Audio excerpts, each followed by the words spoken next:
ओम अस्य श्रीमङ्गलमहाग्रहस्तोत्रस्य ब्रह्मऋषि अनुष्टुप्छन्दः। मङ्गलमहाग्रहो देवता मङ्गलमहाग्रहस्य प्रीतये विनियोगः। धरणिगर्भसम्भूतं विद्युतपुञ्जसमप्रभं कुमारं शक्तिहस्तं च लोहिताङ्गं नमाम्यहं।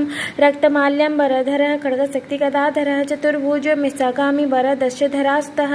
मङ्गलो भूमिपुत्रस्य ऋणहर्तधनप्रदः स्थिरासनो महाकाय सर्वकर्मावरोधकः। रोहितो लोहिताख्यस्य सामगानं कृपाकरः। धरात्मज कुजो भूमो भूमिजो भूमिनन्दनः। अंगारकोजमस्यैव सर्वरोगोपहारकः। दृष्टिकर्ता च हर्ता च सर्वकामफलप्रदः। एकविंशतिनामानि नित्यं च प्रयतः पठेत् ऋणं न जायते तस्य धनमाप्नोति पुष्कलं। रक्तैर्गन्धे च पुष्पे च धूपदीपादिभिः सदा मङ्गलं पूजय भक्त्या मङ्गले हनि सर्वदा। ऋणरेखा प्रकर्तव्यपाङ्गारेण सदा बुधौ पृच्छयद्मपादेन ऋणनाशो भवेद्। पूजयिष्याम्यहं भक्त्या सर्वकामार्थसिद्धये एवं कृतं मूलं देहि ऋणं तत्र धनं लभेत् इति श्रीमङ्गलमहाग्रहस्तोत्रं सम्पूर्णम्।